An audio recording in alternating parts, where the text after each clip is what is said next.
Hello friends, ओम श्री गणेशाय नमः। आप सभी का हमारी यूट्यूब चैनल पे हार्दिक स्वागत है। पिछली वीडियो में हमने बात की थी दशा माता व्रत की चौथी कथा की। अब आइए प्रारंभ करें दशा माता व्रत की पांचवी कथा। एक राजा की दो रानियां थी। राजा की प्यारी रानी को लक्ष्मी कहा जाता था और दूसरी रानी को रानी होने पर भी कुलक्षणी कहा जाता था। एक दिन लक्ष्मी रानी क्रोध होकर लकड़ी का पाटा ले मलिन कपड़े पहनकर को भवन में जा लेटी। राजा ने लक्ष्मी से पूछा, तुम को भवन में क्यों पड़ी हो? तुम क्या चाहती हो? रानी बोली, कुलक्षणी को देश निकाला दिया जाए। कुलक्षणी रानी थी, इसलिए उसे निकाला देने से राजा की बदनामी होने का डर था, इसलिए रानी को पीड़ छोड़कर आने की बात सोची गई। राजा ने पटरानी को एक रथ में सवार करवाया और स्वयं घोड़े पर चढ़कर रथ के साथ चलने लगा। एक बीहड़ जंगल में पहुंचकर राजा ने रथ को रुकवाया। पालकी ढोने वालों को वहां से हट जाने को कहा। राजा रानी को उस जंगल में छोड़कर घोड़े पर सवार होकर अपने महल में आ गया। कुलक्षणी को बाट जोते सारी रात बीत गई। रानी को प्यास लगी, वह रथ से उतरकर पानी की तलाश में चल दी। रानी ने आसपास पानी खोजा परंतु उसे कोई जलाशय नहीं दिखाई दिया। रानी ने एक सारस के जोड़े को एक तरफ से जाते देखा। रानी को लक्ष्मी सारस के जोड़े के पीछे चल दी। चलते चलते वह एक नदी किनारे पहुंच गई। रानी ने शौच आदि से निवृत्त होकर उस नदी में स्नान किया, जल पीकर अपनी प्यास बुझाई। उस समय कुछ स्त्रियां भी स्नान कर रही थी। स्नान करने के बाद उन स्त्रियों ने दशा माता का डोरा लिया। उनके पास एक डोरा बच गया था। उन्होंने रानी से डोरा लेने का अनुरोध किया। रानी डोरा लेकर अपने रथ में आकर बैठ गई। दशा माता रानी की परीक्षा लेने के लिए एक बुढ़िया का वेश धारण कर उसके रथ के पास आई। वह रानी से बोली, बेटी यहाँ बैठी क्या कर रही हो? रानी ने बुढ़िया से कहा, पहले तुम बताओ तुम कौन हो? बुढ़िया ने उत्तर दिया, मैं तुम्हारी मौसी हूँ। तब रानी उसके गले लगकर रोने लगी। उसने अपनी विपदा भरी सारी कहानी बुढ़िया को बता दी। अंत में रानी ने बुढ़िया से कहा, अब मुझे केवल तुम्हारा ही सहारा है, मेरी रक्षा करो। दशा माता की कृपा से उसी जगह माया का शहर बस गया। रानी के भाई भाभी आदि सारा मायका वहां प्रकट हो गया। रानी ने अपने पीहर के साथ मिलकर 9 दिन तक दशा माता की कथा कहानियां सुनाई। 10वें दिन डोरे की पूजा होनी थी। उस दिन सवेरे उठकर दशा माता ने रानी से कहा, नदी में स्नान कराओ, वहां तुमको स्वर्ण कलश मिलेगा, तुम उसे ले आना और जो डोली तुम्हें लेने आए उसमें बैठ जाना। किसी से यह मत पूछना कि यह डोली किसकी है। रानी ने नदी में स्नान किया। वह स्नान करके बाहर निकल आई तो उसे 2 स्वर्ण कलश नदी किनारे में रखे मिले। उन्हीं के पास रेशमी वस्त्र रखे थे। उन वस्त्रों को रानी ने पहन लिया। वह चलने को तैयार हुई। उसे डोली आती हुई दिखाई दी। वह डोली में बैठ गई और अपने घर पहुंच गई। घर पहुंचकर उसने माया के परिवार की सब महिलाओं के सहित दशा माता के डोरे की पूजा की, सुहागनों को भोजन कराया। इसके बाद उसने पारण किया। अब रानी अपने पीहर में आनंद पूर्वक सबके साथ मिलकर रहने लगी।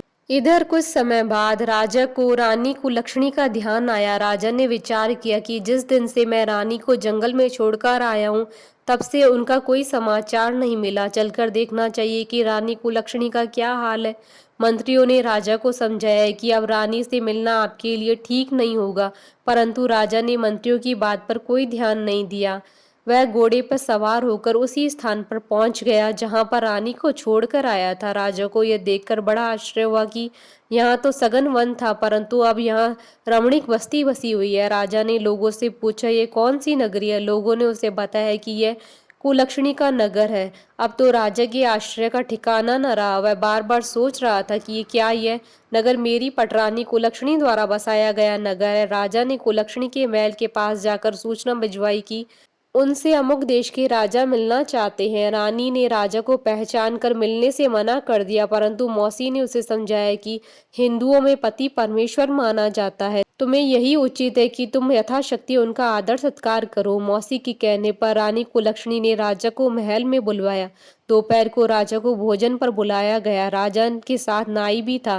रानी राजा और नाई को भोजन कराने लगी। पहली बार रानी ने नाई की पत्तल पर भोजन परोसा तो नाई ने रानी के पैर पर एक छींटा लगाया। रानी इस भेद को समझ नहीं सकी कि नाई ने उसके पैर पर रायते का छींटा क्यों मारा। रानी दूसरी बार पोशाक बदल कर गई। राजा मन में सोचने लगा कि यहाँ तो बहुत सी रानियां हैं, सबकी शक्ल एक जैसी है, मैं अपनी रानी को कैसे पहचानूंगा।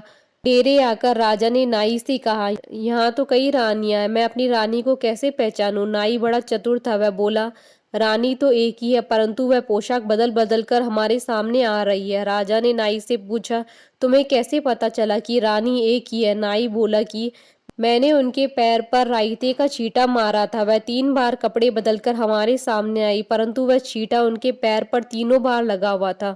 अगले दिन रानी ने राजा को अपने महल में बुलवाया, राजा को अपनी मेज पर बिठाकर खाने के लिए पान का बीड़ा दिया। पान खाकर राजा पलंग पर लेट गया और रानी उसके पैर दबाने लगी। राजा ने रानी से अपने किए के लिए क्षमा मांगी, रानी को अपनी राजधानी में चलने को कहा। रानी ने कहा, आप मुझे किस मुंह से चलने को कह रहे हैं? आप तो मुझे जंगल में अकेला छोड़कर चले गए थे।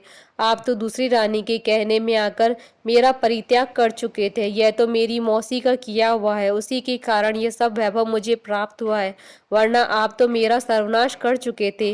राजा ने रानी को बहुत समझाया, तब रानी बोली कि मैं केवल एक शर्त पर आपके साथ चल सकती हूँ। आप मेरी मौसी से वरदान मांगेगी कि यह नगरी आपकी राजधानी के पास पहुंचा दे, जिससे जब मेरा मन चाहे आपके पास रहूं, जब मेरा जी चाहे मौसी के दिए महल में चली जाऊं। मेरी मौसी बड़ी दयालु है, संभव है कि वह हमारी बात मान जाए। राजा ने दशा माता मौसी से प्रार्थना की। मौसी ने राजा की बात मानकर दोनों शहरों को पास पास स्थापित कर दिया, मानो एक दूसरे के ही भाग हो। राजा ने दशा माता की कृपा का फल जानकर शहर में ढिंडोरा पिटवाया कि उसकी प्रजा दशा माता की पूजा किया करे। भगवती दशा माता ने जिस प्रकार कुलक्षणी पर दया की, वैसी दया सब पर करें।